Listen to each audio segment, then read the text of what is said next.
So I went to bed at 9 p.m., but my nerves were really starting to get to me, so I was able to sleep to some degree, but then by 2:30 in the morning, it's like, nope, this is just not working out. So I got up at 4:30 in the morning, I took a shower, and I ate some toast, and I'm really glad I did because I had 2 nice hearty pieces of toast, and sure enough, that ended up being a great move. It kept me going for a long time. The power goes off again at 5:45 a.m., 45 minutes later than when they told us it was going to go off. I'm constantly checking for updates off my backup power supply. And at first they were telling us that the power was going to come back on at 11:45 a.m., which was very optimistic. You know, they were kind of dangling a carrot of hope in front of us because the wind was going to go down to some degree. But, you know, again, this was probably like too much hopium for us.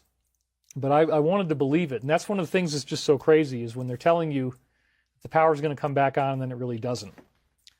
So then at 8:06 a.m., they say that they're not going to turn the power back on until 6:45 p.m. that same night, which is now like, oh my God, I'm going to have to go through another sunset. I'm going to have to go through it getting dark again and getting cold again, and the sunlight isn't going to keep me warm. So, wow. But I got the batteries. I got my refrigerator going.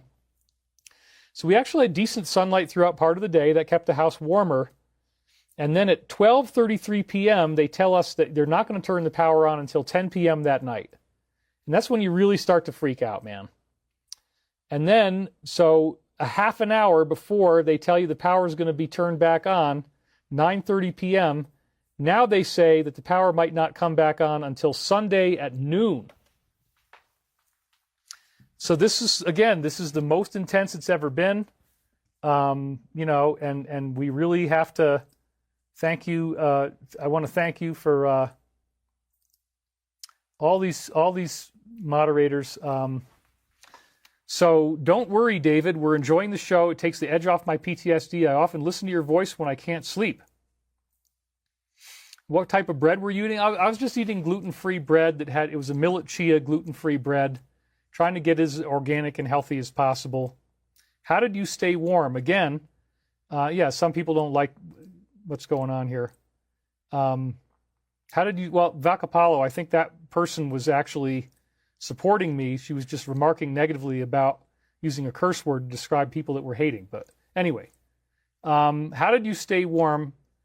My McGilgore, well, again, I had thick wool socks, multiple layers. You just got to layer up and then get as warm as you can, get under covers, and stay in front of the fireplace. That's what I had to do. And the only way I can stay in front of the fireplace is with a couch. And the couch is extremely uncomfortable to lie down on. So this was really horrible.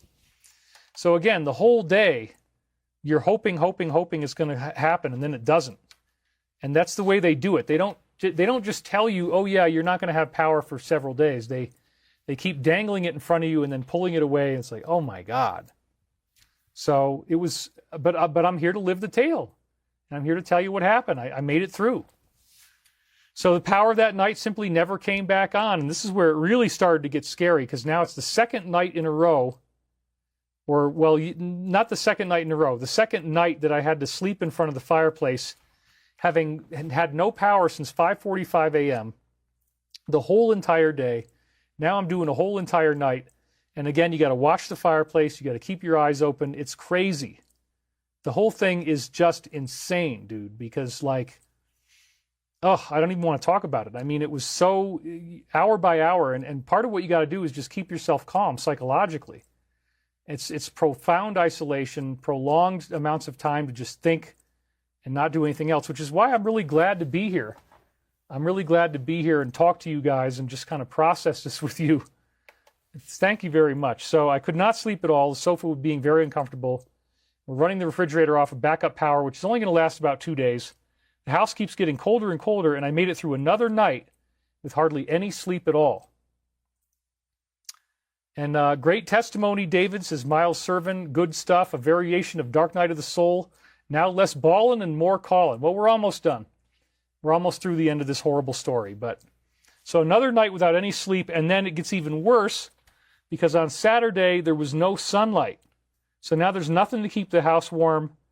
and the temperature continues to drop. It's getting very ominous now because even with the fireplace going, the indoor and the outdoor temperatures felt the same.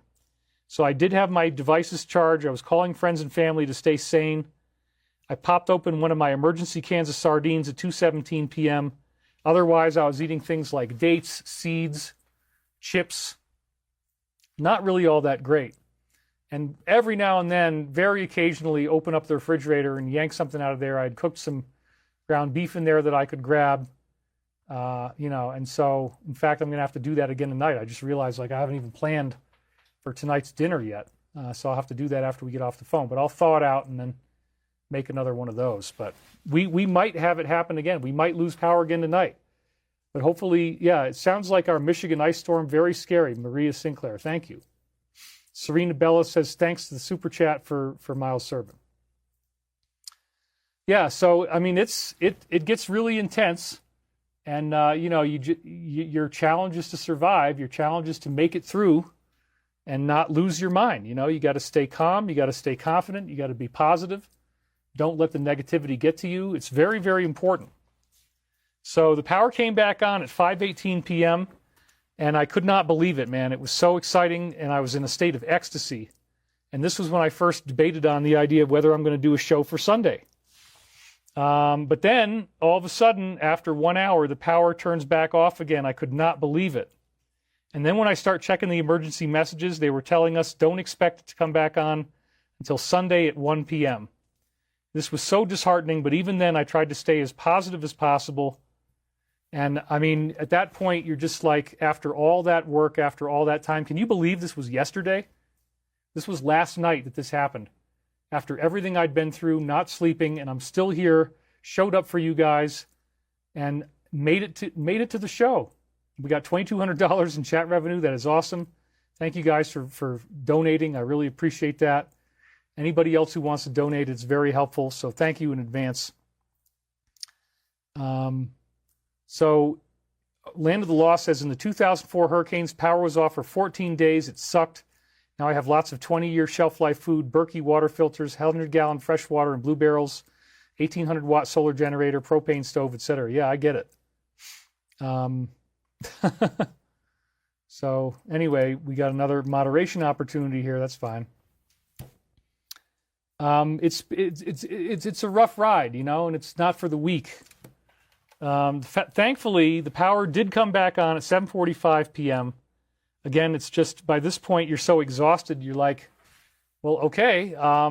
Hopefully, this is the last time it's going to turn off. I had called the power company again. They said there was a circuit breaker issue, which seems to have been true. You're just so happy to be alive. You're just so happy to be, able to do this and get through this and be happy. It's really, really intense. 3 days of darkness and Christ energy. I'm very proud of you. Jim Garrigus just donated. Thank you very much, Jim. It says, stay safe, Data. Thanks for the winter survival story. Yeah, it's tough to talk about it. It's tough to talk about it because it was so intense. And, why don't you get a wood stove? Well, I haven't had the money, Basically, that's the bottom line. I was an electrician. Serena Bella says, they can't tell you the power will be on in case of the ice and the freezing fuses. We can't let them know up front in case it takes longer. Right, I get it. So, yeah, they try to get the power on earlier than they tell you it will. So 7:45 p.m., we were back in business.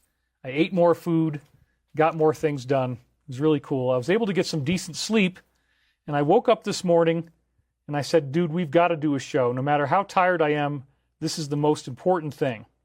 So the first working title that I had for the show was Defying Evil with Love, but then it turned into, okay, I know what I'm going to do. We'll do that Birth of the Christ Within reading as well. So that's going to be the final part of the show. We're now 2 hours in. And first of all, we'll cover some of the current events of the week. So, but yeah, the Birth of the Christ Within reading, actually, there's some synchronicity around there. So Archangel Michael is back. It time looped in with this interesting time in the past, and that reading is very powerful. Frequency 963, shout out to the angelic protection surrounding us every day. We have armies of angels in the unseen fighting our battles for us too, and you will never get more than you can handle. Tom McWhorter1 says, I can't believe you actually did the show. That is amazing. Thank you, Tom. You get it, man. And Vacapalo's dropping a private link if you want to do a donation. That is really great. And I very much appreciate your help if you can do that for us. Yes, I'm totally sober, by the way. There's no alcohol, no medications whatsoever. That is so important. And the generator really doesn't make a whole lot of difference, by the way. You're still going to have problems that are going to affect you very dramatically. But anyway, so I definitely went through a pretty intense ride here. And, it's definitely intense to go through this kind of stuff. And, that's how we roll. I definitely love you, David. You are like my soul brother. I respect and love our family. Really appreciate your dedication, says Brett J. Many blessings to all of us. You need a secret sauce stash for times like these. Well, no, it's not anything else but just, getting through it. The generator is definitely helpful if you're a carnivore. That's right. So do you have a fireplace and wood? I do. That's how I got through it. So during this week, we had some things happen. These are just some of the pictures of stories I took during the week. This was pretty wild. This major Hollywood actor has taken a stand and slammed these things that happened in the past and actually shows up as a narrator in the documentary. I mean, that's pretty shocking right there. I got to be very cryptic about what I say. And then sure enough, the time's up. This came through this week. This definitely, how could this not start to lead to more revealing, more disclosure, more understanding? If this is going to be going into Congress on this kind of a level, you can see where it's headed. So yes, and there were files that just came out as well. So definitely we're heading into something, and there's definitely going to be more information revealed, and they're saying that they could be in contempt. So things are going to get really intense here, and it's coming up quick. So who knows where this is going exactly. At the same time, we have the European Union. They're desperately trying to get another war going, just like we were talking about last week. Increasingly blunt warnings about the intentions. So this is all kind of consistent with the idea that, they want to create as much distraction as possible. And then we have, again, threats of big wars taking place because China's, I got to be careful how I say this, he's telling the finance minister that he opposes unilateral bullying in this other country. So, yes, it's not just like you can go in there and do something. They oppose bullying, so that means this could all escalate, and it's a very scary time to be alive. So, again, use the same principle that I was using in the blackout to just try to stay neutral and focus on the positivity, focus on the love as much as you can on we are going to be okay, we are going to get through this, everything's going to be fine. Just take it one day at a time, one step at a time, 1 minute at a time. Whatever it takes to get through this, that's what we're going to do. Step by step, day by day, we just get through it. And then, a lot of people are probably happy about this. The executive order reclassifying this particular substance requested by American medications patients suffering from extreme pain, incurable disease, aggressive cancer, seizure disorders. People were begging him to do this. So I'm sure there's people who are happy about that. Ed Creeder donated $50. Thank you very much, Ed. We really appreciate that. That is awesome. So grateful for you and everything that you're doing. Yes, you guys are talking about, that's right, fusion generator technology. His company acquired that technology. That's true. Pellet stoves are amazing. It's a shame I don't have one. I agree. But, my mom has one. She did really well with it. You need power for your auger to work, says Yesteryear Music. That's right. So all these things are happening at the same time, and decriminalization going on. No arrests, but more developments. A whole year ticked by with no accountability for an immense decade-long free-ranging crime spree against our country. Okay. Well, there definitely are developments. Again, Dan, as you see here, he stepped down. Maybe he's frustrated. He didn't like the speed with which things were happening. Who knows what's going on? But we wish him all the best, and I'm glad for his service that he did conduct. Thank you for that. then sure enough, on Saturday, Friday, Saturday is when these files are coming out. And, this is, again, it looks like, even though it's taking a long time, that things are moving forward and more of what we were told to expect is now finally beginning to happen. So, it's about time. And, we're really glad that, we're getting progress on this because, again, it can't go on the way that it is. We know that. And again, this is really outside of my hands. I've pretty much backed off on reporting on this stuff, but progress is being made. And so then he's finally responding. He's pissed off. That came out. Another tanker was seized. So we're still seeing this type of stuff happen, which again, who knows how long it's going to be before either Russia or China decides they don't like this. So it's, again, a very intense time for everyone. And, we're just trying to stay as positive as we can here. So, and then, most of the country is now warmer than usual, which is why we have a fire risk. So, global warming is back. Major events are clearly headed our way.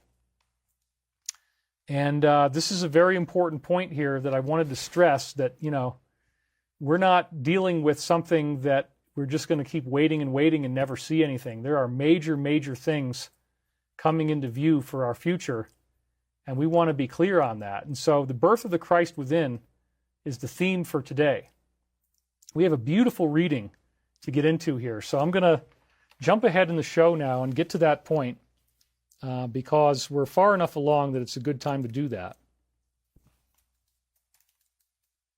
Jumped ahead from here. Okay. And so, we can, let me actually move this. Let's do that. All right.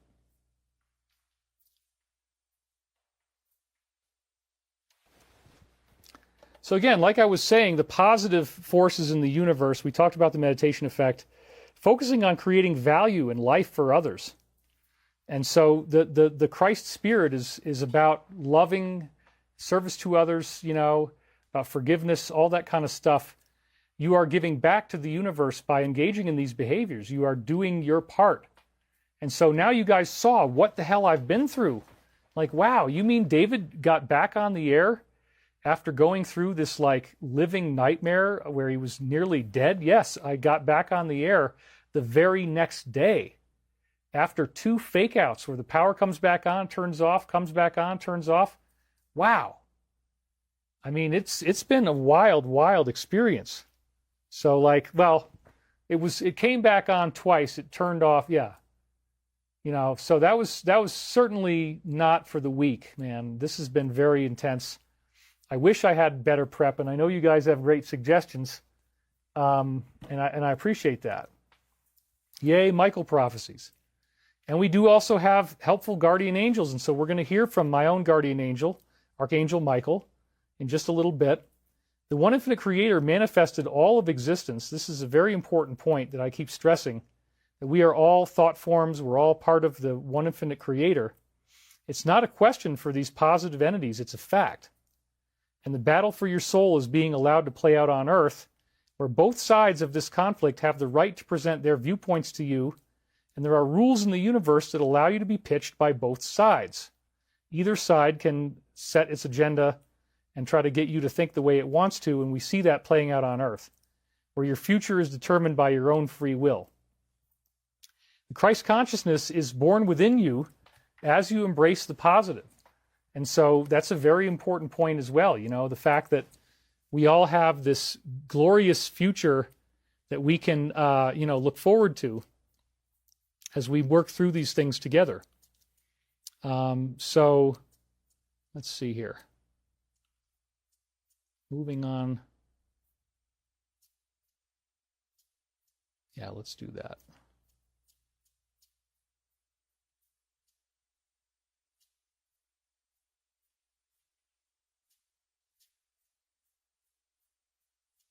All right.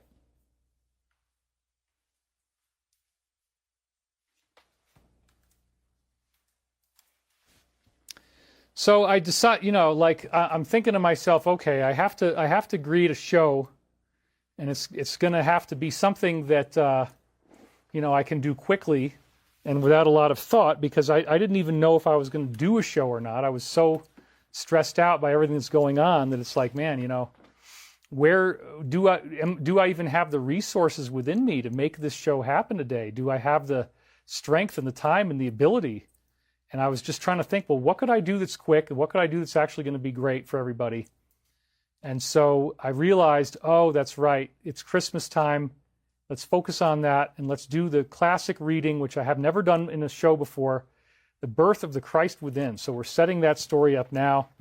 And it is a really wonderful reading that was one of the great gifts of Archangel Michael that started just before the time loop that we did from last September through till the following September, that whole 1 year where every show I did was, giving this kind of stuff here.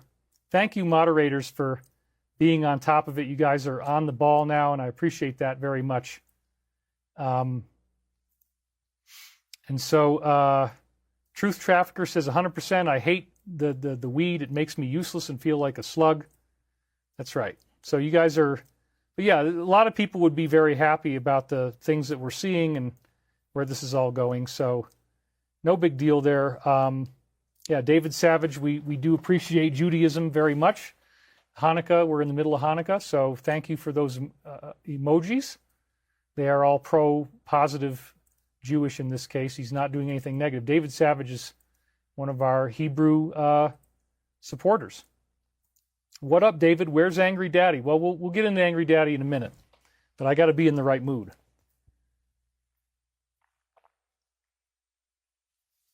Amen, says Serena Bella.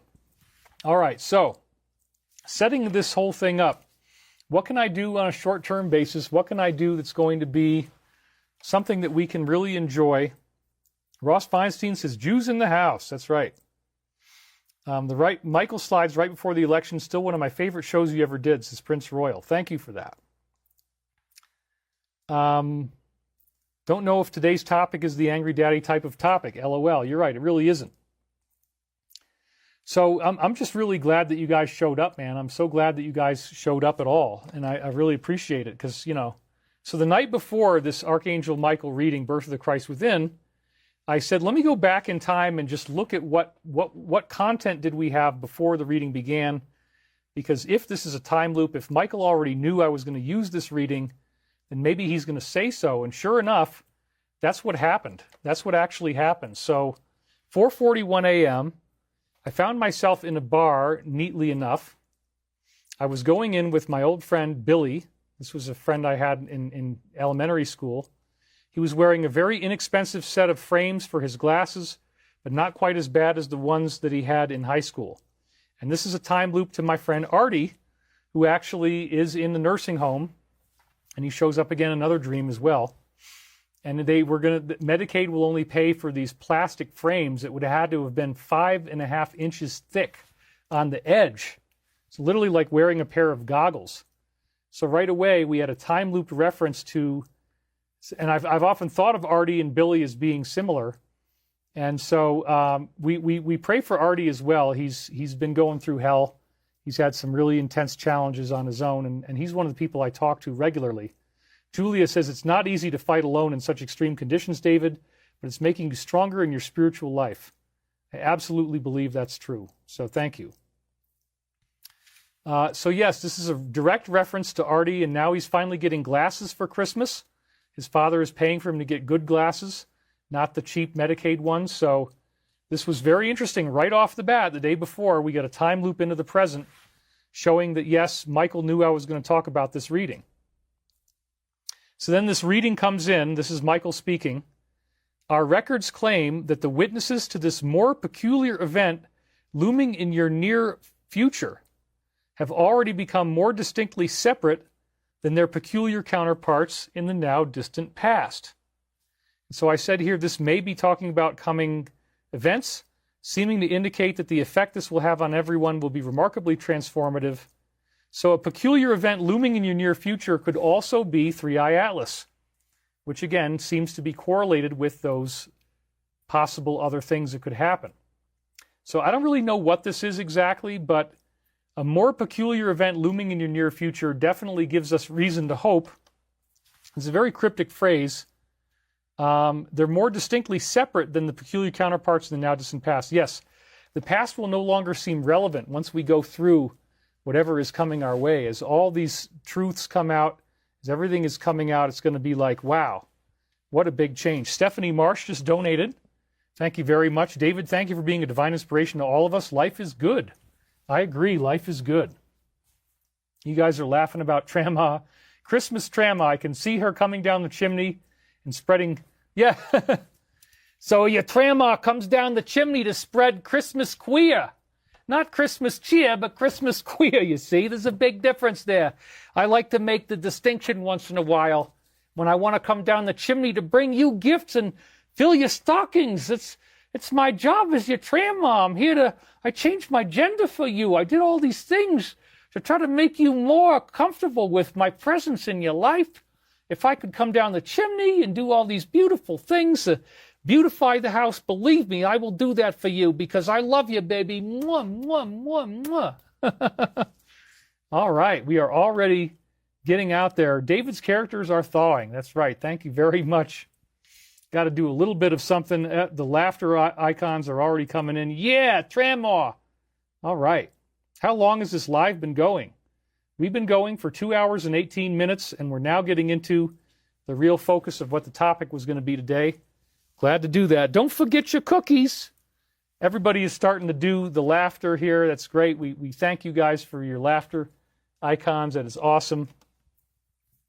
All right. So, yeah, keep it going. Any adult child would love that character. That's right. Anyway, it's a good time to be alive. Good time to... so many laughter icons are now coming in. It's a little bit delayed beyond when I did it, but that's because, you know, hardly anybody's on my level of latency. I'm on low latency, so I got to wait like 30 seconds for you guys to see that. My kids have the Medicaid glasses and they're nice, says Cosmic Shield Maiden. Well, nothing that's 5 inches thick on the side is going to really look that good. It's going to look like goggles or something. But anyway, everybody's laughing. Had to give you a little taste of the Trama action. We love this. It's super fun. That's right. So many laughter icons are coming in. It's wonderful. That's what happens. You guys shower me with good gifts when I give you something. All right. So this peculiar event, I probably should have made that yellow. In fact, let me go ahead and do that so we can highlight the part that's really significant here. Why did they say this exactly? Well, obviously some kind of peculiar event. They're referencing a peculiar event, so that clearly indicates maybe something more like Three-Eye Atlas. I mean, this might be another Three-Eye Atlas prophecy. And again, it's correlated with other things, remarkably transformative. Every one of us commends you for taking a definite opportunity to be of service when, for all practical purposes, the chips have been stacked against you. And as I wrote back when I first unsealed this on February 1st, 2022, this again is very personal, a genuine congratulations to me in the face of very difficult initiations. Well, look at what just happened. Look at the fact that I'm doing this show after all the things that I told you went down. In fact, the wind is starting to pick up right now. And it's going to be very bad tonight. We might lose power again. I hope we don't, but we're going up to 35. That's high enough wind that it could happen. So yes, thank you for all of that, Archangel Michael. When the chips have been stacked against you, I'm being commended for taking a definite opportunity to be of service when the chips were stacked against me. And again, it's also a reference to chips. One of the things I was eating to get through this was chips. So my nutrition has been really bad. So that's really nice, a nice gift from the universe, how we can do that. And people are still laughing. They're still laughing about Trama over here. My God, David, your grandmother is brilliant. Thank you for that. I appreciate that. So yes, that was a really nice endorsement from Archangel Michael. And then he says, now as we move into the light of searing decay, putting it under the microscope, you might then be cognizant of the more debilitating effects of diet upon the body complex. So, there's different ways to interpret this. And when I first unsealed it, I said it's a clear reference to what happened in 2020, and that they used the term diet to describe things that were being ingested. So you know what that's about, right? I don't have to get too specific on that. That they are microscopic, you're looking at it under the microscope, and that it has debilitating effects upon the body complex. So this is one of many of those prophecies that I interpreted as being about said events of that year. And also, I have not been eating enough because of the blackouts and because of rationed food. So again, it's like it has been searing decay going through all this. So there's multiple levels to this, and it definitely ties in, not getting enough food, debilitating effects of diet. It's all very interesting and prophetic. So Serena Bella says, David, dehydrated foods are great to keep on hand. Potatoes, veggies, you can eat them. That's a great idea. And I should have more of that kind of stuff, but I don't. So, anyway, let's keep moving. What you ate for dinner last night was a step in the right direction. And this is so funny because they're literally talking about what I ate for dinner last night. And because the power came back on, I ate more food before I went to sleep, and it helped me out. So it's like fascinating. The time loop, again, just dialed right in, right to the present. Now the next step is to reorient your birth time in the morning so as to give a better chance for the body to have a regular cycle of sleep. And yes, this morning, I decided I got to get up. I got up at 6 o'clock, didn't even try to sleep anymore. I said, I got to get this show out there. I got to do the show. So once again, time loop was right on the money, man. It was incredible. In order to facilitate this transition, it will be vital for you to honor the body's request by not eating a large meal before going to bed.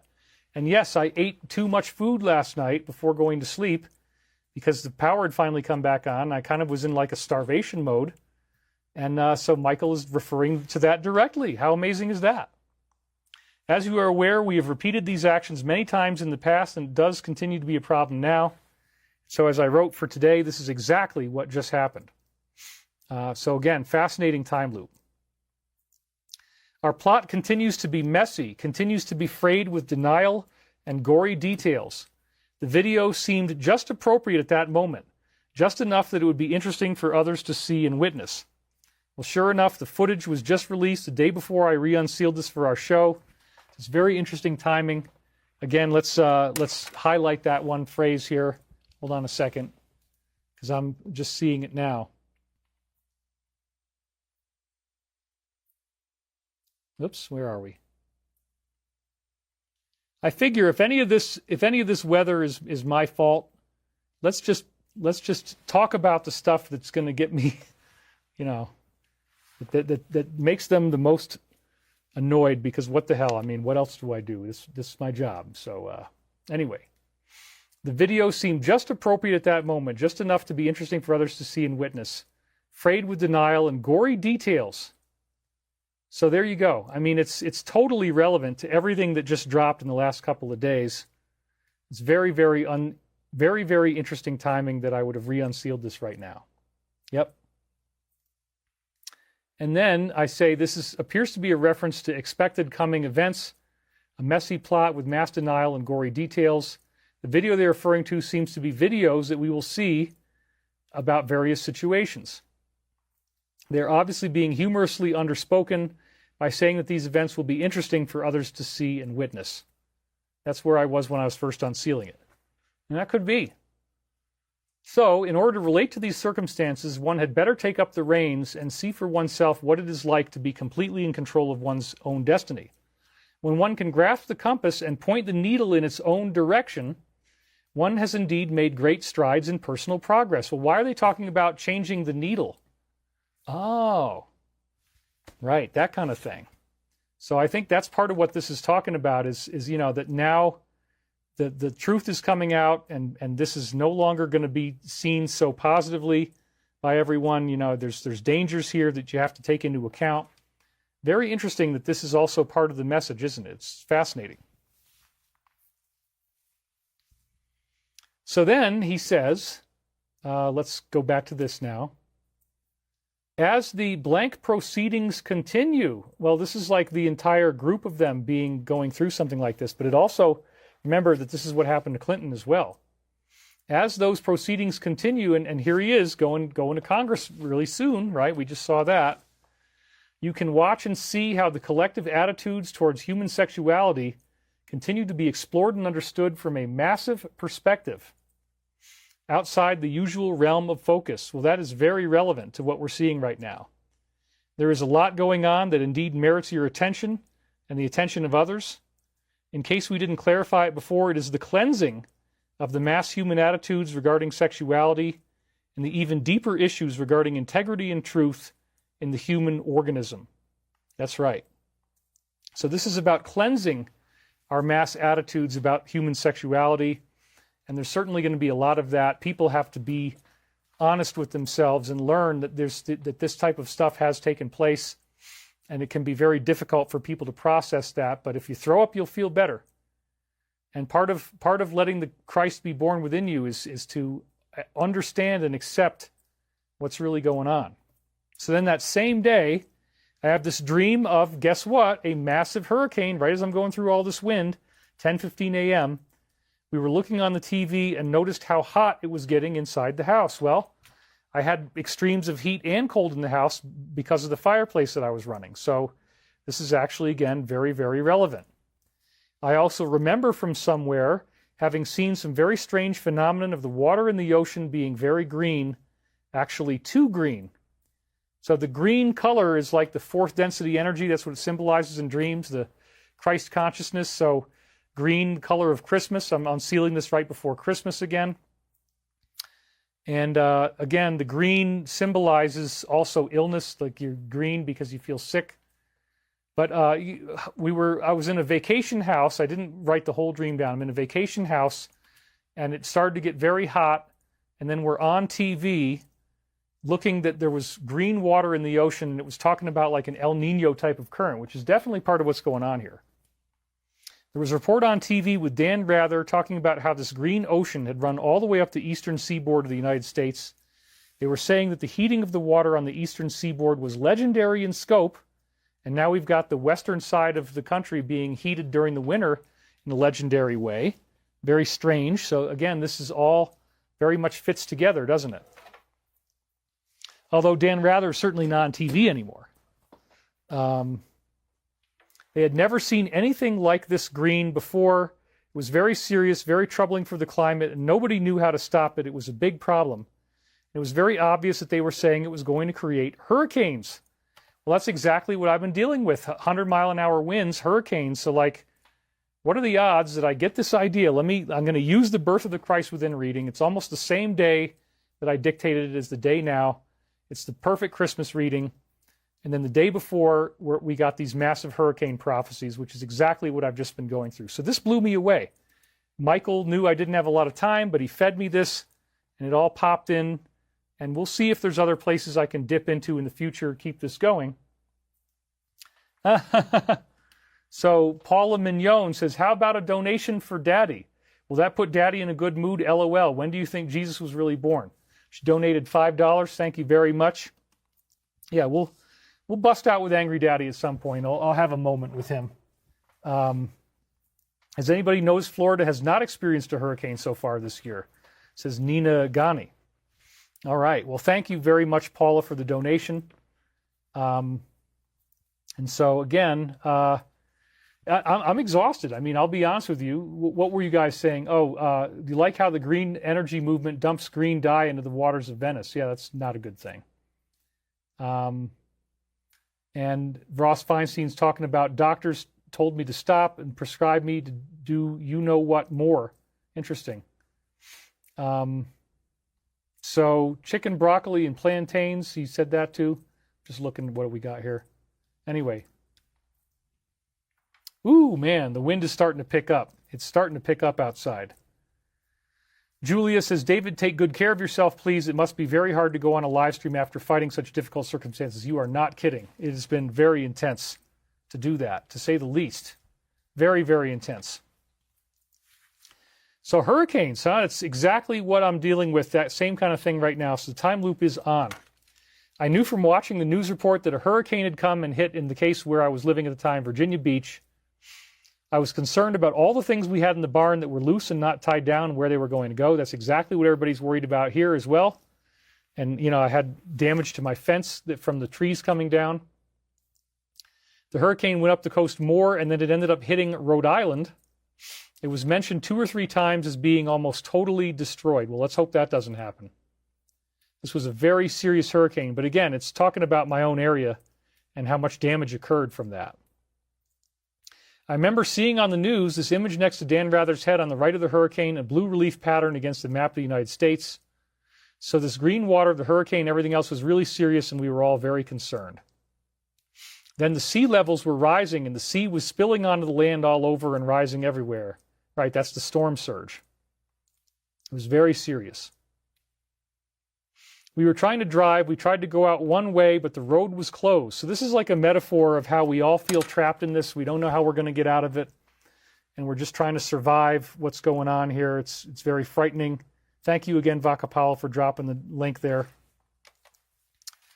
So then this guy was with us in the car, and he looked like the last president from the crisis hotline I worked at. He popped out.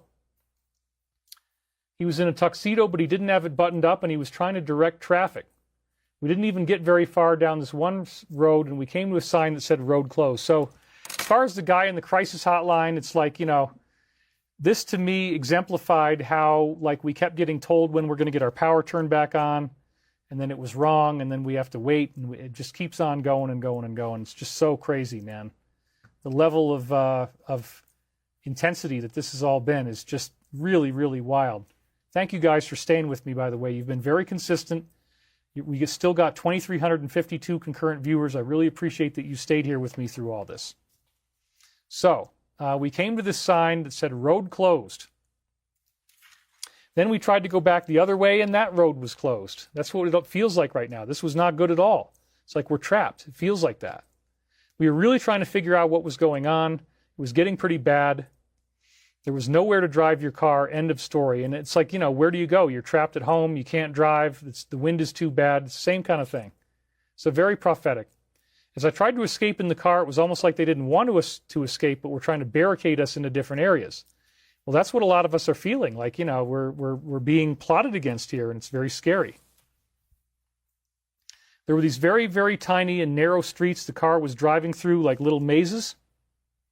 And that didn't work after a while. All of the streets were in curves. So again, it feels like a labyrinth. And we just talked about the labyrinth a couple weeks ago, the unearthing of the labyrinth. So again, very interesting time loop here.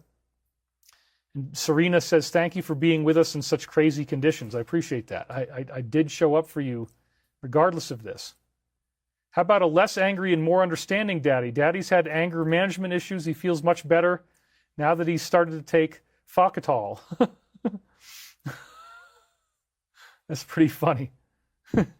David, after taking those medications, I just feel so much more relaxed. And yeah, Daddy doesn't have to be angry all the time. He can just say, thank you, son, and have a Merry Christmas because, I don't always have to be so pissed off. Every now and then something good happens, and I say, yeah, you know what? Let's just mellow out a little bit, and let's just try to be a cigarette that's not totally covered with spit. I prefer it that way, for one thing, because, David, gosh, you got to give me the right stuff. Oh, I said I wasn't going to get it. I'm sorry. I said I wasn't going to get angry, but I did it anyway, because you know what? It's just, there's so many things about this holiday that just are infuriating. And, David, you got to get back on the ball, son. This is just crazy. You're disrespecting your daddy. You're not paying enough attention. I have had it. Oh, I said I wasn't going to do that. I was going to try to be positive. But you know what? There's just too many things to be angry. It's like low-hanging fruit. It's everywhere in front of me. And I take advantage of it whenever I can because, gosh, there's so many things that just drive me out of my frickin' mind, son. You know that better than anybody. So please, could we please just try to be a little nicer to each other for once in a while? Okay, thank you. All right, there you go. A little bit of angry daddy for you. What is he doing for Christmas? That's right. We don't know. He got a left-handed cigarette for Christmas. It's really funny. It makes my day. Thank you, guys. Thank you for that. Now the laughter icons are starting to come in here. And we had LCD, laughing helps to heal the body and mind. Marcus Roberts is laughing, low-hanging fruit. You guys love it. All right, well, that was Angry Daddy Light. He wasn't really, truly fired up on that one, but, you know, he gave you a little taste. Just a taste, just enough to whet your appetite for what could be possible if he really goes through. So, just joined, and the first thing I see is Angry Daddy, says Master Kenobi, wishing you a happy winter solstice, and may the Force be with us. All right. So yes, time loop is pretty amazing. We're going through a labyrinth. We just talked about the labyrinth. The next thing we know, everything turned into what appeared to be a miniature golf course. Now we were very close to the highway, to the open road, and that was our opportunity to escape. So again, golf could be a reference to you-know-who. And, I get it. I mean, we have a very divided system, and so it definitely divided my audience that I would say, talk about the alliance and what I think is going on. And so not everybody's happy right now, but maybe there is going to be a way out of this, and that's what we're actually seeing here by the mentioning of the golf course, that this is the opportunity to escape. That even if you don't like what's going on, I certainly understand that there could be something coming that's going to be very positive. It's going to turn this all around and make it seem like it makes sense. I would want that. I hope you want the same. So again, I'm trying to find, we're all dealing with the same issues. We're all facing the same stuff at the same time. So it's very interesting that the labyrinth then feeds into a golf course, a miniature golf course, right? Because that has very clear connotations. And this is our opportunity to escape out onto the highway. I was very excited that we would be able to get rid of this horrible hurricane that was coming. Well, that's the reference to the storm. Once again, and look at, the wind is picking up right now. It's starting to get all the trees are starting to go crazy outside. There was some kind of horrible danger of weather, big time, water rising, hurricane, or both. The golf course had a set of blankets and a bunch of wooden shoes that were lying around abandoned. A sky blue blanket was folded and laying over about 20 pairs of shoes, middle of the golf course. I was definitely going to take the blanket so we'd have more to survive the weather with. I was really surprised this was all sitting right out in the open. These were simple things for shelter and taking care of yourself, but nobody had taken care of them yet. So yeah, we are going to be okay. Divine intervention is going to happen. Things are being provided, just enough to get us through. And so this is a prophecy that it's all going to be okay. And the wooden shoes, again, how interesting. Wooden shoes are Dutch, and the town I live in is Nederland, right? So Nederland is like the Netherlands. So that really has a lot of prophetic meaning. And, very, very cool stuff. So then I asked Michael, is this a premonition of future events or what? And he says, we take the position of always admitting the disguised metaphors before complying with a request for physical prophecies. So they admit that there's disguised metaphors here, which there are. In this case, many accurate discoveries are made when the participant chooses or wishes to do so. And I said, what is it that the participant chooses or wishes to do? And he says, to begin appropriating the necessary personal energy towards this work. Well, that was a good sign this morning. I'm like, okay, I'm actually doing that. I'm actually doing the show and not just, sleeping in or trying to just ignore you guys before Christmas. I showed up and I appropriated the necessary personal energy to do this. And many accurate discoveries will be made if I choose to do so. There you go. The more you do this, the better your accuracy will be and the more prophetic information you will get. Thus, see this as a multi-level metaphor, the 3.5 on the 7, the metaphor of the green color on the water, etc. I'm not sure what they meant by the 3.5, but I was working quickly, but that's a typical metaphor about the balance point between the third chakra and the fourth chakra. The balance point between third dimensional reality and fourth dimensional reality, which we're on right now. We're going through both realities at the same time. We're experiencing all this stuff in simultaneity, and we're going through some very interesting things in the world. Hello from the Netherlands, says One Cosmos Baby. So yeah, it's a very interesting metaphor, and the green color of the water, right. So it's like the fourth density energy coming in. That's what the green represents. And as this loving consciousness of the universe comes in more and more, it comes in stronger and stronger, anything that is not of the love is being burned away. And so I'm part of this mass karmic alleviation that's going on. People are experiencing negativity. They're experiencing severe weather. They're experiencing things that look like there's no way out. But then, magically, it all works out. whether it's in my case up here with the storms, or whether it's the same thing on a larger global level. The game is the same over and over again. It looks scary, it looks frightening, but it ends up working out and you end up being okay. So I want you to have that as your Christmas gift here, this Christmas gift that we had another time loop, another synchronicity. Michael is clearly showing us he knows what's going on in the present. He's here with us now, and we're seeing where this is all going. It's not going to be doom and gloom. There's survival supplies laid out on the golf course. There's a pathway through this. We're going to be okay. It's going to work out. And I love that. These are some of the things that you should think about when analyzing this. This is all for now. Peace be with you in the light of everlasting love. Okay, so I had some other dreams that day. We're going to jump ahead through those. We're going to get right into the birth of the Christ within reading, which in the Michael Prophecies books, which you can still order, they're available in the link on the description here on the YouTube video. There was a dream that morning that I never covered in the books. It just didn't seem relevant enough, but now it totally is. And it was a dream of a scary creature. So this is now December 23rd, 1998. We're talking about 27 years ago, 4:30 a.m. At the very end of this dream, we had some sort of a large creature. It looked like some kind of a June bug, and I might have been calling it a scorpion. It had many legs. It was about the size of a footprint in width and about maybe 6 inches long or more. So the June bug gets into the idea of the scarab beetle. And again, this is like an embodiment of fear. This creature embodies the fear that we're all feeling right now. It's very scary for many people. It's a very intense time to be alive. Valerianne Gritto says, "Stay safe and warm, David. My prayers are with you. Thanks for all you do. You are educating the masses," I guess that's you, "and making a difference." That's right. 2025 is almost history. So, thank you guys very much. Are we expecting a dramatic world-changing event before the end of the year? I don't know if it's going to be that soon, but definitely things are coming. So a June bug is a dung beetle. That's right. It's the same kind of thing. And in emergency, you use water from the tank of your toilet if you need to drink it. Well, thankfully, I've never had to go that far, but I did fill up 3 5-gallon jugs with tap water so I could flush the toilets, among other things. That's one of the things I've got always ready on hand. So again, this symbolizes, like the scarab beetle is sort of Egyptian, so it kind of symbolizes the DS since they're obsessed with Egyptian symbology and the fear that they're causing us. It just seems like it's getting worse, not better. I understand that. And they want you to be afraid. They want me to be afraid. I mean, look at what's happened. I'm definitely worried about my own health, my own future. That are these disasters something that's being done on purpose?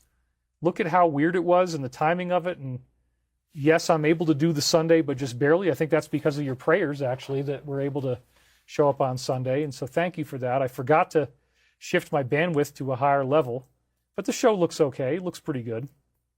Things are ramping up for a reason. Yep, that's Truth Trafficker says that. So yeah, that's all interesting stuff. About 6 inches long or bigger. It's a terrifying insect creature. And Eric and his friend Mike were both there. These are 2 people I knew who happened to have been working in the paranormal field. Mike pressed the button, and it looked like a butterfly. So that's interesting because the butterfly is associated with various types of programming. Yep, Beverly Adams said, "My dad's 6614 deathbed prophetic message, thank you for the donation, is already over 11 years old, still blooming in relevance. My 1989 Jesus message, my dad's gift, has given me a deep knowing that everything will be okay." I totally agree, and we thank you for that message. It was great when we got to read it on the air. Frank Barter says, "Archangel Michael is watching over you, David. You have nothing to fear." Pueblo Dove says, "I will continue to meditate for your protection." Yes, please do, because this is not over. If these storms have already happened, there's probably going to be more of them.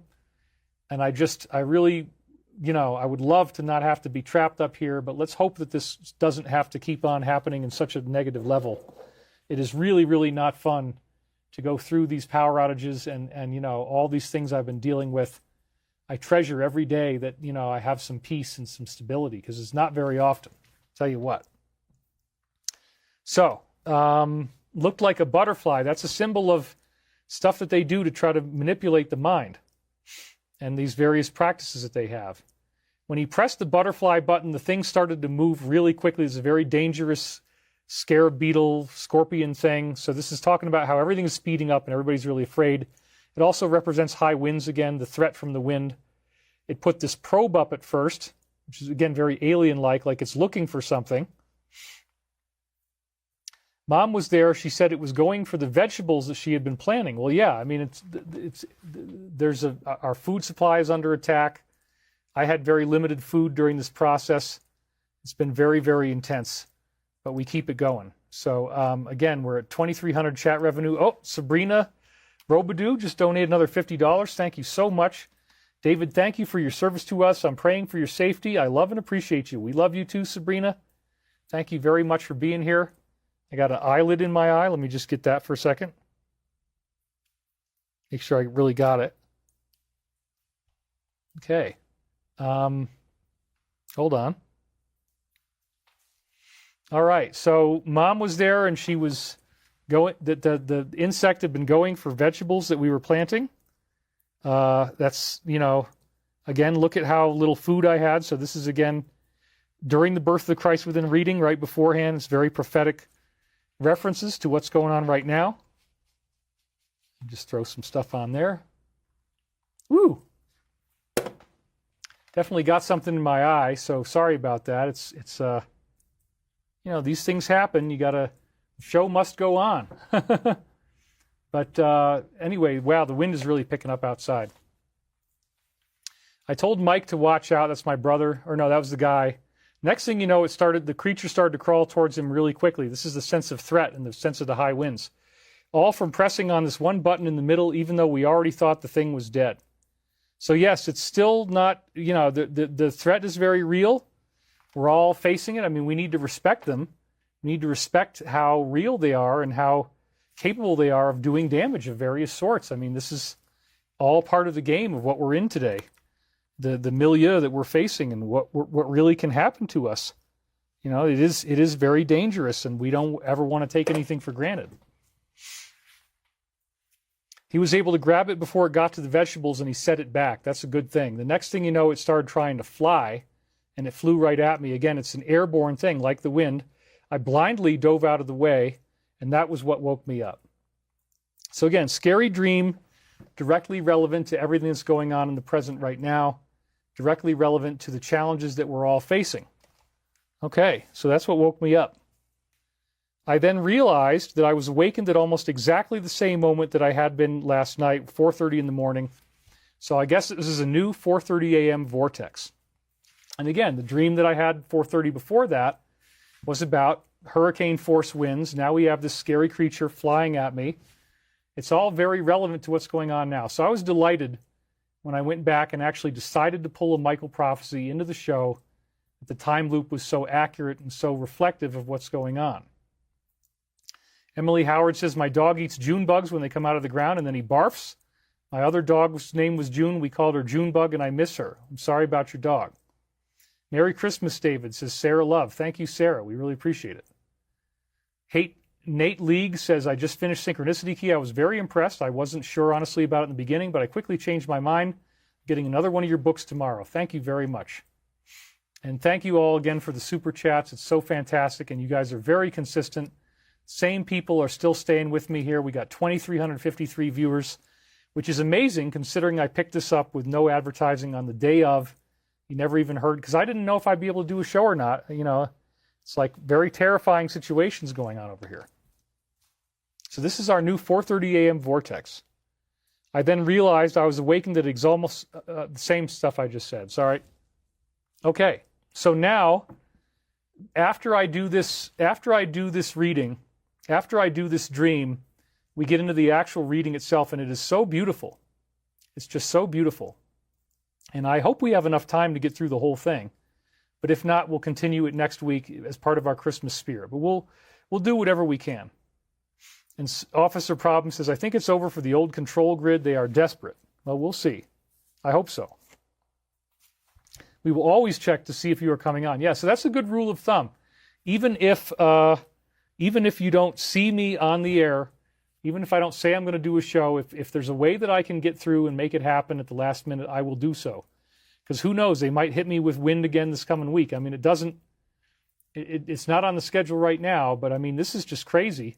And again, I want to also even talk to people and say, look, if somebody did this on purpose to try to mess with my life, it does authorize greater success for me. It does authorize, more spiritual breakthroughs if I go through something like this and I make it out okay. It makes me stronger. It actually inspired me to get back into doing these micro readings again. So they're only making me stronger in some ways when they do that. If this was in fact planned, but whatever it was, it's been super, super intense, super crazy. I mean, I'm happy that you guys are willing to listen and share in my pain, because it was so wild what I've been through. Amen, says Sherry Vernon. All right, here we go.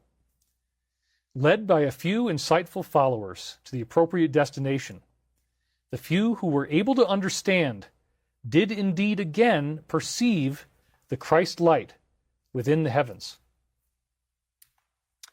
These heavens were of a different sort, namely the light essence coming from within, in those heavenly realms of the higher consciousness. So yeah, even in the midst of this trauma, even in the midst of this pain, you can go beyond that and perceive the Christ light, see the birth of the Christ that is coming our way. Notice where this is heading. This is not doom and gloom. We're not screwed. It's all going to work out. I don't know how, but I do believe very much that it will. For those who could but perceive it, it is an awesome sight, resplendent in its glories and completely unfettered by the material concerns. For those who would try to spread it out and admire its beauty as though it was on a surgical table, there will only be great surprise, as its majesty eludes any classification or taxonomy. And again, this is basically describing the negatives view that they just want to tear things apart like a UFO, reverse engineer it. They don't really understand the spirit behind what's going on here. They don't understand that loving consciousness is the way the universe is made and that we're all in this together. Venus Renata says, Dear David, I've been following you since I met you many years ago at the Ascension Conference in California and purchased your Ascension course, which was great. My prayers are with you. Thank you very much.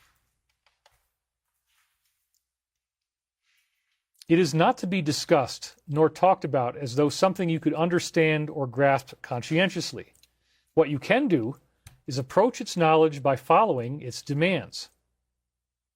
The demands that it places are very simple: to view those other selves as the self, to embrace the true principle of Christ, and to identify completely with that awareness in your own person.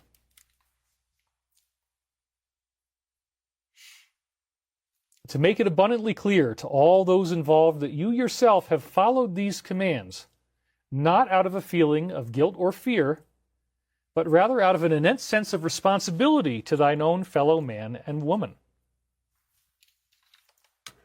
We had a donation from Beverly Adams. On days you don't come on, consider opening a live YouTube chat.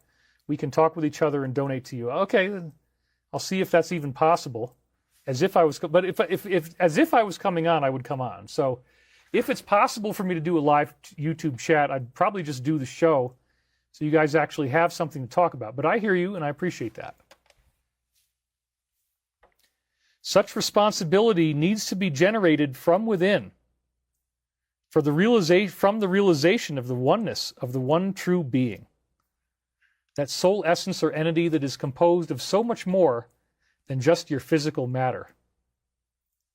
Break for a second and look in on yourself. Take 5 minutes each day to observe your own routines, your own thought patterns. Do they align with the supreme will of the one being? Or do they indulge in the fallen energies of ego, pride, and discomfort?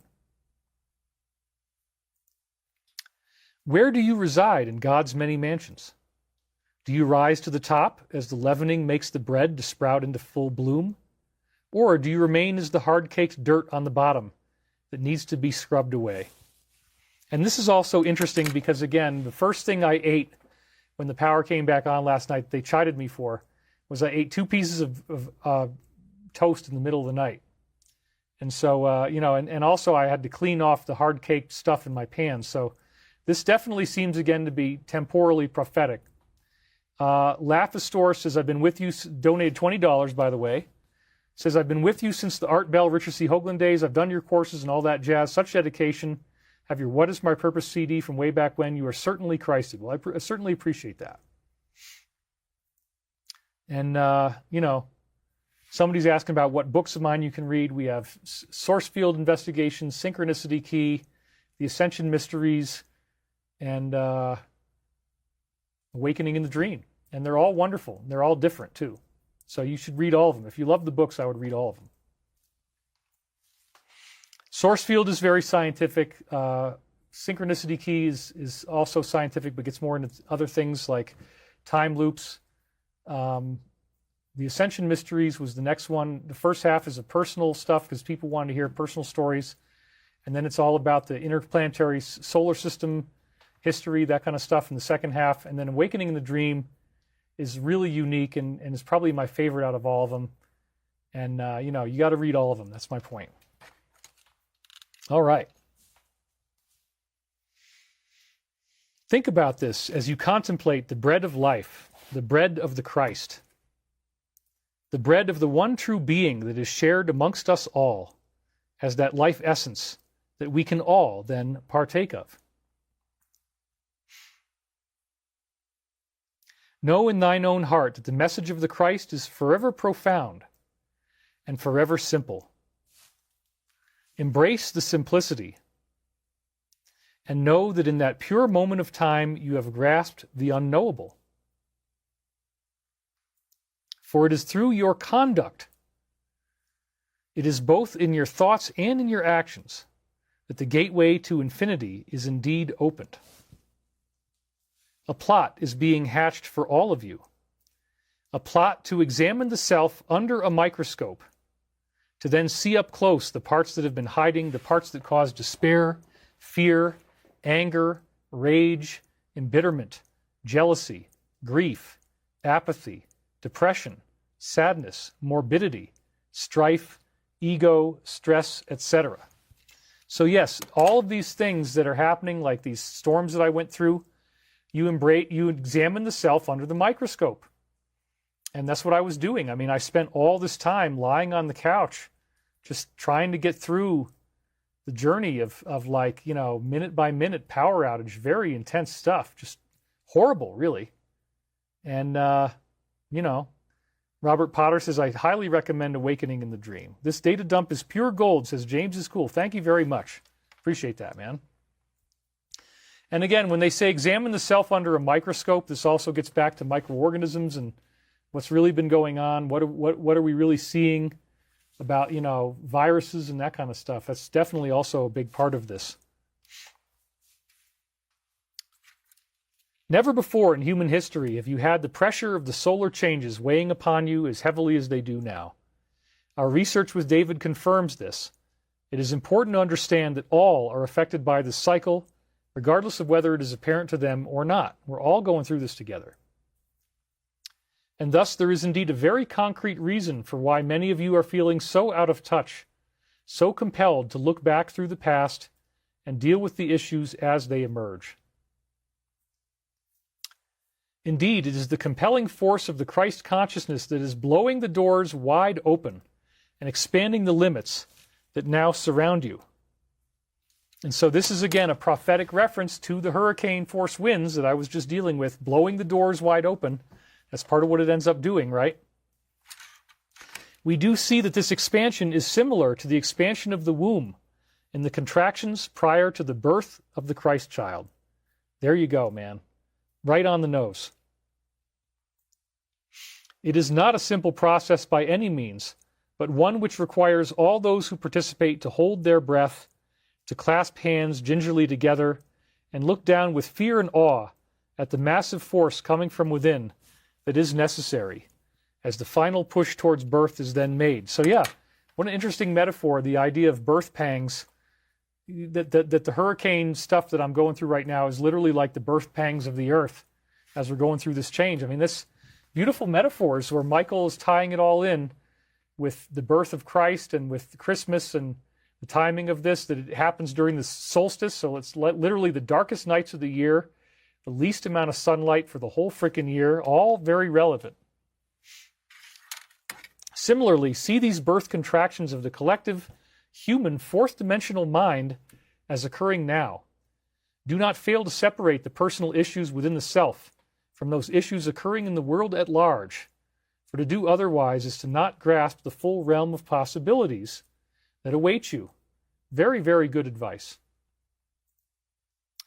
See your own life as the material for part of a great cosmic joke. The punchline has yet to come, but come it will. Right now, you are being set up for the final blast of love energy, again, like the blasts of wind, the 100-mile-an-hour surges of gusts. That part kicked in at the end that then makes everything snap together, leading to peals of uproarious laughter. How reassuring, right? Like, it's all going to make sense at some point. It's all going to snap together and lead to peals of uproarious laughter. Hallelujah. That's what I really want. Let's not have this just continue to be so difficult, you know?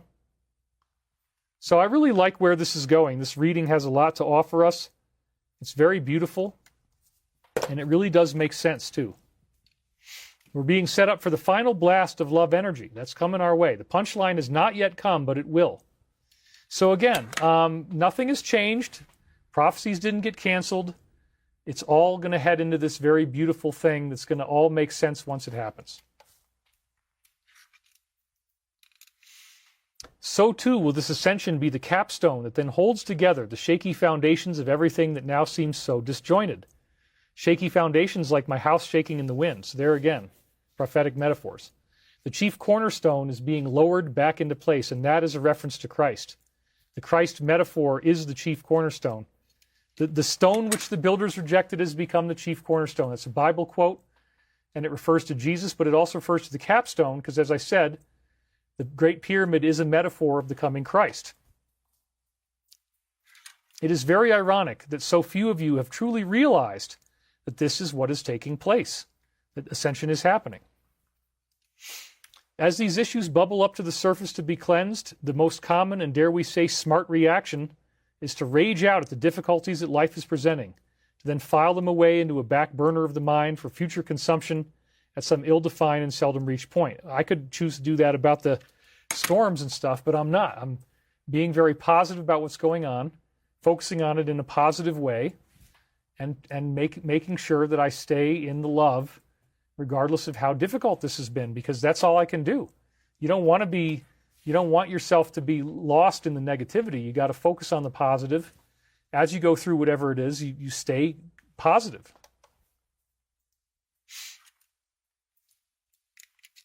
Therefore, you will be feeling energetics within the body that will correspond to the emotions that were captivating you during these previous exchanges. That's absolutely true. As I'm lying there going through these windstorms, I'm definitely reliving old memories. As you think about this, remember that the discrete point of power is always surrounding you in the present moment. Suzanne says, David has passion and a beautiful heart of love. Thank you, Suzanne, very much. I really appreciate it. Whoops.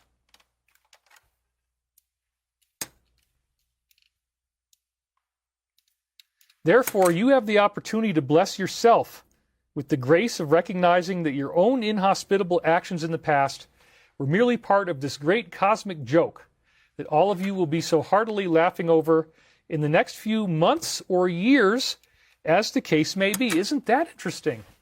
Because we saw a quote from the Alliance a few weeks ago that the next 90 days are critical. That brings us up into like mid to late February.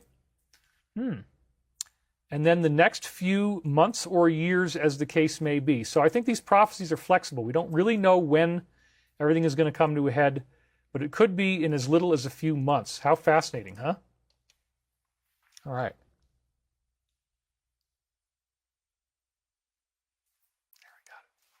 Finally got that darn particle out of my eye. There was a particle in my eye, and I just got it. So thank God, because now I feel better. I just had to go at it with my finger a little bit, and I got it. Okay. Merry Christmas, David, and God bless you. We had Bob Heartland just donated $20. That is so awesome.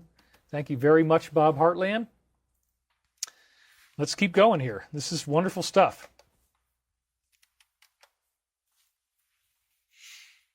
When you realize what awesome potential resides within, you are then capable of unfurling your own butterfly wings. And this is a positive now they're talking about.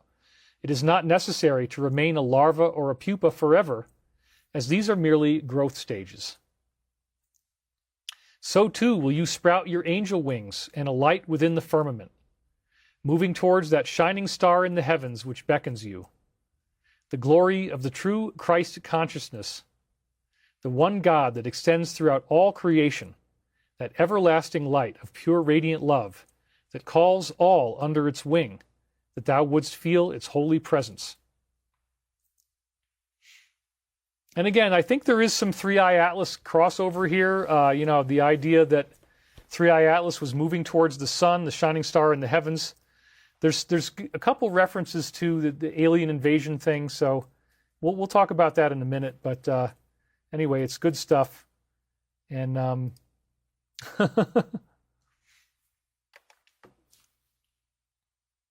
here we go.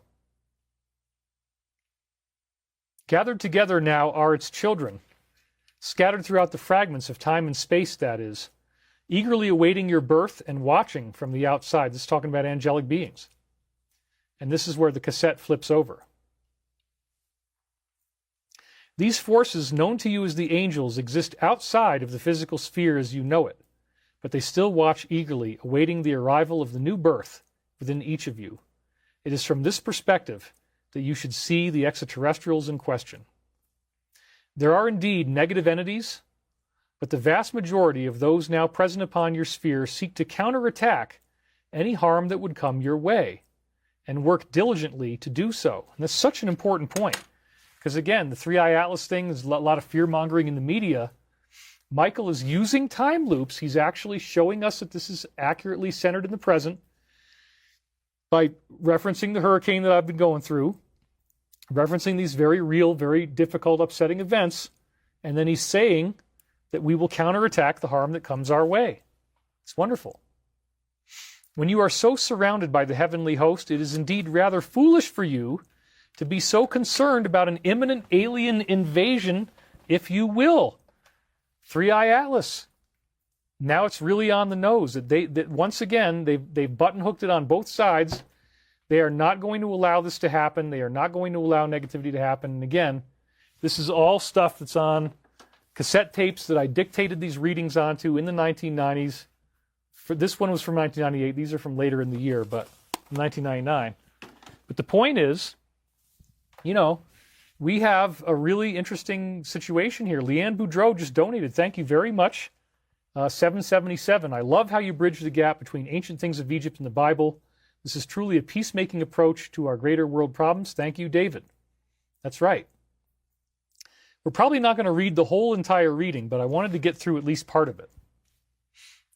So it would be rather foolish for you to be concerned about an imminent alien invasion. There would never be a possibility for something like this to take place, as you are indeed heavily protected and quarantined from the outside world, if you will, at this point in time. So as far as I'm concerned, that is a direct reference to the Three-Eye Atlas thing. So if they're trying to make you afraid of an alien invasion, don't worry. It's just simply not going to be allowed to happen, and that's a very good thing. We come to you on a narrow band vibration, a band that you can perceive early in the morning as you rise into full waking consciousness, a band that will be speaking to you with greater and greater clarity in every moment. But can you hear the call? Do you understand the words of the Father as they are spoken from his lips to thine own mind? Canst thou assemble the sentences properly, as they have been heard in the early waking delirium that is so commonly discarded with the fury of the alarm clock and the hot shower? Indeed, do you rest comfortably with the notion of species-to-species contact and communion, or even spirit-to-spirit contact, knowing full well that the being you wish to contact is the Christ himself? What surprise comes to you at the realization that this very Christ is now designed to become literally your personal Savior, but not in the sense that the fundamentalists would have it? Remember, or rather, it is that spark in you. It is you, and you are it, and there is no separation. Therefore, you can call it what you will, but its effects are the same. Your own divine spark is awakening within you, and thus the phrase in the Bible, I am the way, the truth, and the life. No one can come unto the Father but by me. And that's John 14:6. So this is, again, probably the most contentious thing that the fundamentalist Christians use to say, nobody can come to the Father but through Jesus, and if you're not saved by Jesus, then you're condemned. And so here what Michael does is to offer a different version of this. Now, I did correct the Bible phrase to the way, the truth, and the life. My conscious mind, I guess, messed up a little bit, and it said the truth, the way, and the life. So I fixed it, but I just changed the words around to reflect what the Bible actually says here. But again, John 14:6. Think about that statement for a minute. He's going to explain what it really seems to mean. I am the truth. Namely, there is no other truth save for the light within. So again, the Christ is non-denominational. Yes, there's a Christian religion, but this is actually the way it is. So there is only one truth. There is only one God, and we're all subject to that. It's just a question of how much do you perceive it, really. So there's no other truth save for the light within, which is Christ. It's just a name for it. I am the way. Namely, there is no other way but thine own way, revealed to thyself in the clarity that comes from deep internal wounding, then examined carefully by the self. I am the life. Namely, there is no greater life than that which comes inherently from understanding this depth of communion with the truest nature of oneself. One self. So there you go. No one can come unto the Father but by me.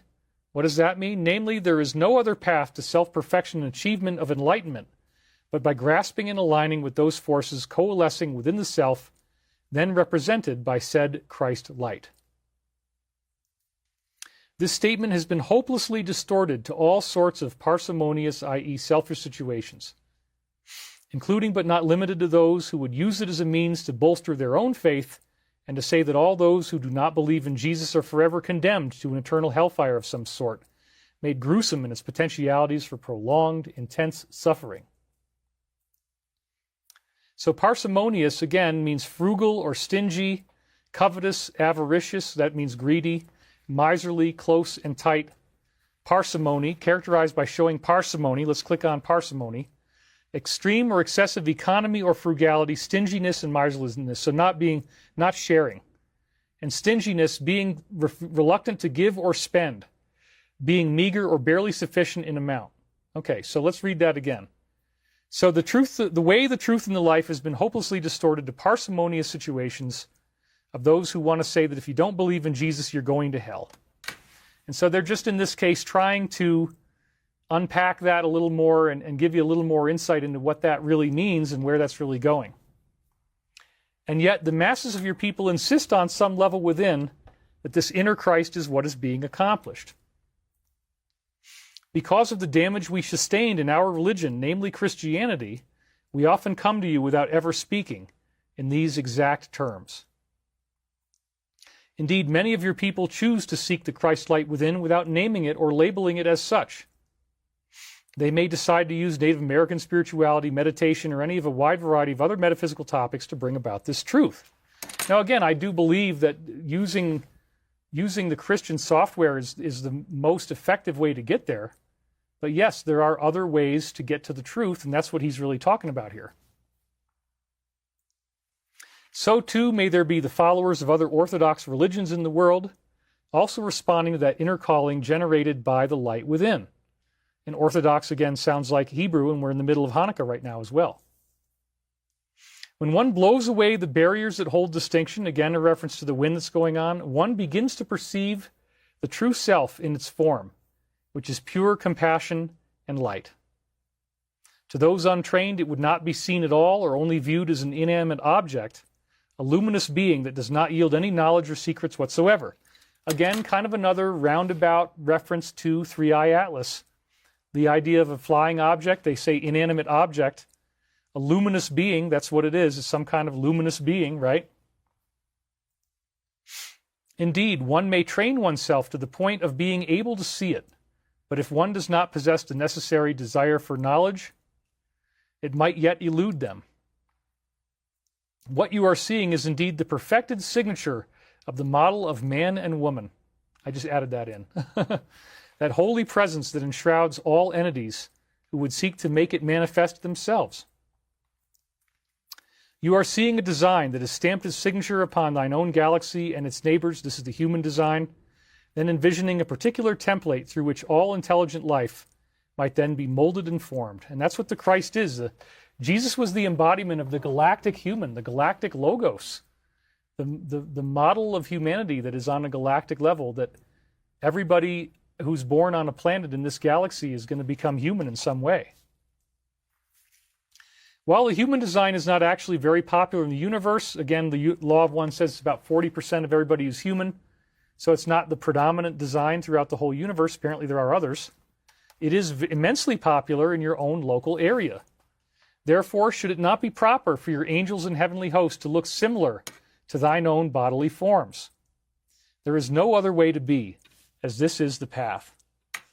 When you see those that have the more alien-looking forms, namely those body types attributable to the common term known as grays, understand that there are indeed products of advanced circumstances where the human form is incubated and allowed to grow as a neonate.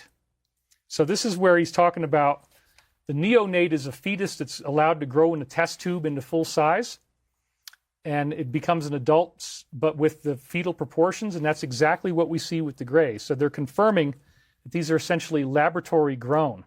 Very interesting. So the book Watchers 2 by Raymond Fowler covers this concept, as I said. Theoretically speaking, a neonate would be a human fetus allowed to grow into maturity in an artificial womb, retaining the fetal form as an adult being. This would allow for a larger proportion of the head as well as the larger and darker eyes that you see on the fetus. This reading confirms Fowler's belief that the Greys are nothing more than humans like you and I that have been grown into a race of neonates propagating their species through a combination of natural first-stage pregnancies but with an artificial womb. Or maybe they don't even need a pregnancy, regular pregnancy. More importantly, remember that all are one and all are part of the Christ, and that includes negative beings. And so my conscious mind got a little bit involved in this part of the reading, but again, the point is that the Greys, some of them are good, some of them are not good. Some of them are very bad, okay? But some of them are engaged in medical procedures, and they talk about this. Although there are certain aspects of the collective body of humanity that now seek to abduct and terrorize, they acknowledge the negative, that they are there. Not all medical procedures are for selfish or destructive purposes. Many of your people have reported very positive experiences as well and have not been treated as laboratory animals. The seed has been plucked so that a new generation of bodily forms might then be created to populate the new heaven and the new earth that awaits you in the very near future. Isn't that interesting, huh? That, this is talking about that some of these abductions are actually backing up the hard drive of humanity on a genetic level. And so I note here that Dr. John Mack, in his book Abductions, perhaps the most visible, educated proponent of the positive spiritual aspects of the contactee experience. Most contactees just forget experiences completely or are left with very positive experiences and memories slightly beneath their waking consciousness. Those who are terrorized by their experiences are much more apt to seek counseling and have memories forcefully brought to the surface through hypnosis, and thus many abduction researchers quite naturally make sweeping generalizations saying the entire phenomenon is bad and ignore the positive reports as not fitting their paradigm. So yes, it appears that what the negative is doing is that there are negative Greys that are actually abducting people and terrorizing them, while there are also positive Greys that are actually backing up the hard drive of humanity, the genetic material. So it's both. And then the negative confuses you because somebody might have a positive contact or they might have a negative contact. It could be either one. It's a very interesting concept. The positive side, again, is quite ill-represented in mainstream UFO media, but we're talking about it now. And thus he says, see this ascension event as the preparing of the way for you. You will be inhabiting bodies of your own, given through your own desire to be of service, to then make genetic material appropriated in such a format. All those who have agreed to do this on some deep level know what their mission priorities are and are aware of the great service they give in allowing their own seed to be continued in the progeny of a new tomorrow. Remember that these beings are much more well-equipped for those Christ-like abilities that you will have, namely, the ability to fast forward and rewind linear time as though it were a video cassette, then making the hologram that much more malleable and pliable. The ability to fly at will, to manipulate consciousness by thought alone, and to then see these effects percolate up through the plane that you would normally term as physical. Because your inherent state will be much closer to that termed as spiritual in nature, the energy that surrounds you will be much less dense in terms of its physical compression. In terms of light vibration, the energy around you will be alive and dancing with light in a sense that you cannot now perceive. As you leave your bodies behind each night and enter into these realms, so too must you make a grand finale, the punchline of the cosmic joke, and enter into it fully. Well, this is happening gradually, and it will happen. You will take your body with you. Your body is going to be transformed. I do believe that. See this as your opportunity to rekindle a lost love, a long-lost love that comes to you from so many years ago, so many deep longings and searchings within. It is indeed the contact or close counter of the third kind that you all are so desperately, deeply seeking. It is indeed that moment when you, through your own impeccable actions, choose to divide the distinction lines and again rejoin with the heavenly host that now surrounds you. It is the stretching of the womb as it reaches its final contraction, that painful burst that then leads to the production of the child in proper. As that child is laying before you, know too that you will project up into it and look into the heavens with a new set of eyes. Do not fear the genetic procedures that will birth the body complexes for a new tomorrow. So what are they really talking about here? So the people that were like us on Earth, where did they come from and how did they evolve? And then this is again the source known as Ra, it's also Archangel Michael. He says, you speak of your third density experience. The first of those to come here were brought from another planet in your solar system called by you the red planet Mars. This planet's environment became inhospitable to third density beings. The first entities were of this race, as you may call it, manipulated somewhat by those who were guardians at that time. What does that mean? How did they get from Mars to here? And so then the answer is, the race is a combination of the mind-body-spirit complexes of those of your so-called red planet and a careful series of genetic adjustments made by the guardians of that time. Whoops, went through that too fast, sorry. These entities arrived, let's go back a little bit here. It became inhospitable to third density beings. That's not going to happen here. But then they're manipulated somewhat by the guardians of the time. What race is that, and how did they get from Mars to here? And it says, the race is a it did it again. Careful series of genetic adjustments. So this is what might be the result of the positive aspects of the abduction phenomena is what we could be seeing here. That's what this reading says. Now, I think that it's all part of something that's going to happen very naturally. You'll take your body with you. But the point is that there might be fourth density bodies that we will naturally ascend into when we get to that point that have already been prepared with our own genetic material. That's a very interesting and weird way of looking at this. What could end up happening? These entities arrived or were preserved for the experience on your sphere by a type of birthing that is non-reproductive, but consists of preparing genetic material to incarnate mind-body-spirit complexes. So in other words, the body is already made and you seamlessly transition into it, but it's a totally different body than the one that you had before. It's a very interesting way of looking at it, and that may be what ends up happening to us as we go into this fourth density. It gets technical. It's a very technical discussion, but it's fascinating, isn't it? Do not fear the genetic procedures that will birth the body complexes for a new tomorrow. Do not fail to see that the preparations have indeed been made for you to fulfill the Christ's promise. As I do these things, so shall you do them, and greater things, for I go unto my Father. Understandeth that as he sheweth thee the way to the one Creator, so too mightest thou comprehend the incredible beauty and bliss contained within one simple phrase, love thy neighbor as thyself. When thou comprehendest that thou hast but one being, and can seest thyself as a fully functional aspect of that one being, thou hast no longer a need to continue to deprecate thine own countenance in the forms as thou now wouldst partake of it. Rather, seest thou not the grace, the beauty, the divine within? Seest thou not that thou hast a spark of the one infinite Creator within thine own personal vibrations? Dost thou decide to deny God, to deny love, to deny hope, by self-indulgence and the fallen energies of bitterness, ego, pride, etc., as heretofore mentioned? Or wouldst thou embrace the other selves around thine own self as merely a fuller extension of that I am presence that you and all others inherently are? Canst thou see thine own entity as one, as a collective body, a collective mind, a collective heart, and a collective soul? Dost thou realize the importance of this Christmas? That it is the birth of the Christ as a whole within thine own heavenly garments. That thou art indeed the Christ that has been born, that it is one.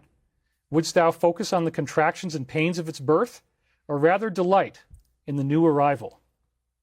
See that the time has come, the moment has arrived, and the players in the global game have all assembled into their proper positions.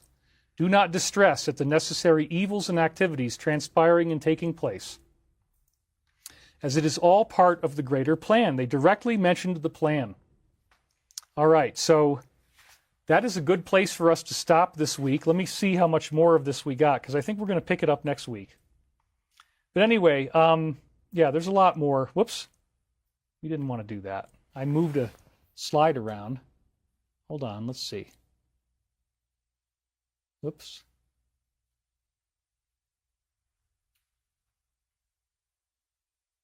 Okay, well, I'll fix this one. Hold on. I'll fix it. Anyway.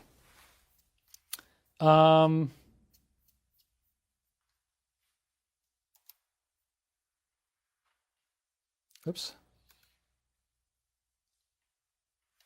We are out of time here, folks, but we have some great donations that just came in. So David Nino Rodriguez, $50 from A. Lang, has a regular guest on, recently said there are no friendly ETs. We are woo-woo if we believe otherwise. Well, people can say what they want. It's not our belief system. But anyway, I think that we're going to go a little bit past 333. We'll go up to like 340 today. But again, you know, the virgin birth, right? The virgin birth is, I think what they're actually talking about is angelic entities may have worked with gray ETs or other types of beings, certain types of grays, to capture genetic material. So that's why we have this curious phenomenon where, like with John Mack's books, some people have genetic samples taken, but it's a very positive experience. Nothing bad happens. Other people are terrorized and have very negative things happen. So it's a weird perspective, I get that, but, and I'm not 100% sure if this is authentic or if my conscious mind might have been getting too close to the material at that point, but it is still a very beautiful reading, and it takes us a long way.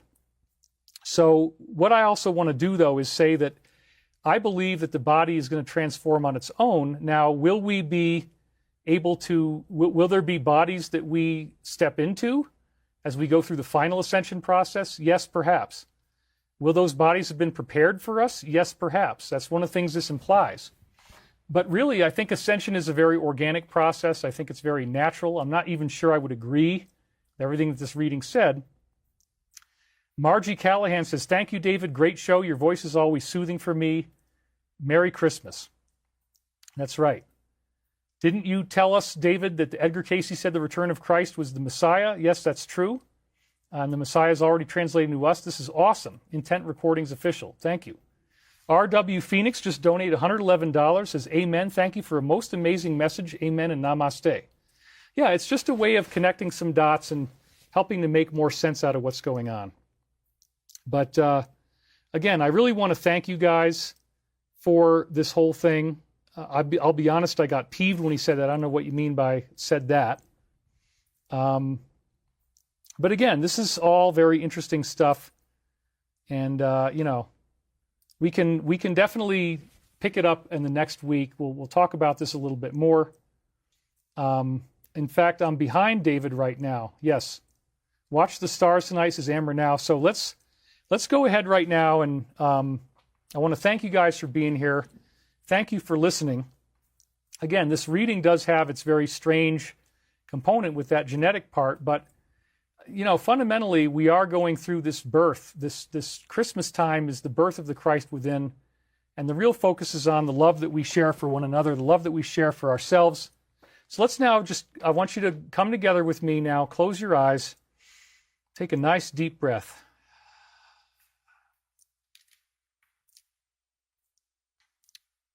Let's give thanks for this holiday season.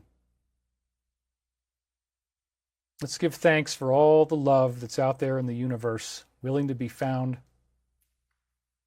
Take a nice deep breath. Breathe in to the beautiful resolution of all the conflicts in the world that Michael was speaking about.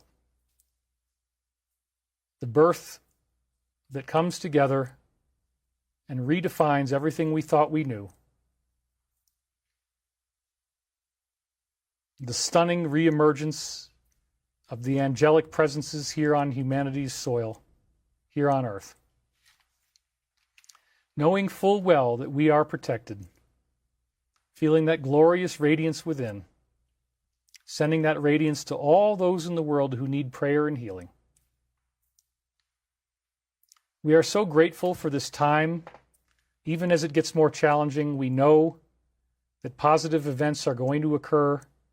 We know that this will turn around. It is a time of great testing, but it's also a time in which no negative alien invasions will occur. We will be protected. We will be kept safe. We reaffirm our protection. So let's breathe deeply. Breathe deep into the silence, accepting that message of universal love, peace, and forgiveness, the message of Christ, the message of healing. That's what it's really about. Learning to love yourself, learning to love one another, being content with what we have achieved in life, with where we are going, with where this soul's journey is taking us. Feeling so at peace now in this moment, feeling relaxed and content, knowing that we are going through so many things right now that are transforming what it means to be human. Feeling that radiance and knowing that we are alive and we are made whole by the purity and the sanctity of the Christ consciousness. There is nothing to fear, for in the grandest sense, we are the light. We are the love. We are the one infinite creator. And this is as it was, as it is now, and as it always shall be. And nothing and no one can ever take that from us. And so it is. Amen. All right. Let's breathe our way back into the room. Actually, let's stay in here a little bit longer. Stay in a little longer. Send this healing energy and light of peace to everyone in the world who needs prayer and healing. Send it to the conflicts around the world. Let's envision the light soothing these conflicts, bringing about healing and restoration. And share the light with yourself. Breathe in the Spirit of Christ. Breathe in the knowingness that all will be well. Breathe in the love that can never be precisely defined, but only experienced in the now. This ineffable greater truth of Christ's soul, the soul that made him truly the Savior of humanity. Let us take that salvation and apply it directly to ourselves if we so choose. That we are now alive and whole and pure and content and clean. The planet is renewed and restored with its vitality. That everyone gets to achieve this in their own way. There are no earth changes. We go through this with a minimal of difficulty, minimum of pain, and a maximum of love. And so it is. Amen. All right. I want to thank you guys for being here today. And again, this was something I put together at the last minute. And I'm really grateful, instructing you about the inner child. That's what Deborah Roulette is saying. You may continue to donate to David. Vacapalo has given the donation link again. So it is. Amen. Thank you, David. Serena Bella says, for another amazing show. Thank you for giving your time during such a stressful time for you. Thank you, David, for your time, energy, and effort. Ghost Avadi. This show would not exist without all of you. The single altogether make the magic. Group consciousness. Where 2 or 3 are gathered together in my name, I am there among them. Yeah, so that's just a very interesting perspective that reading gave on the possibility of genetic adjustments and how that happens. I'm not even sure I agree with that anymore. But sometimes my conscious mind listened a little bit and kicked in a little bit. That might have been what that was. So I'll just file that as a curiosity. But again, the reading goes on and really makes a great point about the power of Christ. And we'll get into that next week. I'm going to, it's still Christmas time, so we'll keep it up. But anyway, I'm really happy to be here with you guys. And let's read some more comments. Always enjoy the wisdom you offer, says Lupe Ramirez. And we got 3 hours and 37 minutes. We'll do it up to around 3:40. December has been hard. Many emergency car repairs, savings. Yeah, I mean, we're all suffering, man. Frequency 963, great show again, David. Stay safe in your Netherlands. We love you. Your community loves you, and I love your community every week. Great vibes. Merry Christmas to all. A great week and a new year. So yeah, I mean, the law of one stuff, again, very powerful, contentious material about how non-reproductive birthing can occur. I don't know why I'm stuck on that. I keep mentioning it, but we'll talk about it a little bit. There could be different ways in which this happens, and we may naturally transition into bodies that they've very carefully prepared for us. It could be a different thing. It could be that ascension happens naturally, but it is going to happen. And so that's very interesting, the behind-the-scenes view of how our angelic helpers might be helping us. It's very interesting conspiracy theory, if nothing else, right? $50 donation from Stefka Filipov. Thank you very much for that. That just popped in right there. We're now at $2,600 chat revenue, which is great. Scarlet Fire, let those without sin cast the first stone. Be a good person. I totally agree. Thank you, David. Merry Christmas. All is well. Man, I am so tired. I want to thank you guys. I showed up for you on minimal notice, got a show together at the last minute in one morning, put it all together, put this reading in for you guys. I'm very glad that I did this. Romy Ako says, thank you for sticking with us through all the ups and downs in this battle. Thank you, Romy. We will be back with you guys next week. It's been very intense. I hope that this windstorm doesn't go on throughout the coming week. Right now, it's not on the schedule, so thank God. I mean, it could happen again. Who knows? But anyway, Merry Christmas to all. Thank you. Please remember to give the spirit of Christmas to everyone, to have that spirit of Hanukkah, whatever it is for you, the spirit of love and sharing and caring, and be kind to each other, be kind to your family and friends. This is all very important stuff. We want to follow those principles of love as much as we can and try to be honest and try to be brave, try to be good to each other, which we're doing. So I want to thank you guys very much for being here with me. It's so important that we share this time together. I really do love doing this show, and I, again, did the impossible and came up with something on very short notice. Frequency says, God never sleeps nor slumbers. He takes care of his children. Don't worry about it. Thank you very much. Claudia just donated $10. Thank you very much, Claudia. Merry Christmas. Thank you, David. You're welcome. Up here for dinner, says Terry Montag. With our love, we will rise above, says Intent Recordings Official. So yeah, again, I want to thank you guys for being here. This has been really great. I am very tired now. I'm going to get some sleep. But hey, I made it through this. We did our 3.5 hours. Thank you guys for being here. This is awesome. Love you so much. Focus on the core of the message of Christ. Love, compassion, forgiveness. That's what really matters here. I want you to practice that throughout the coming week. We'll be back with the rest of the reading, back into this time loop. I'll see you again next week on David Wilcock Live. Thank you for watching. We will see you on the flip side, barring any other crazy things, but I'll do my best. And I'll try to come up with a new fun topic for us. We'll do that. Sweet dreams, David, says Gail Collins. Thank you guys for watching. We'll see you soon. Bye for now. Oops.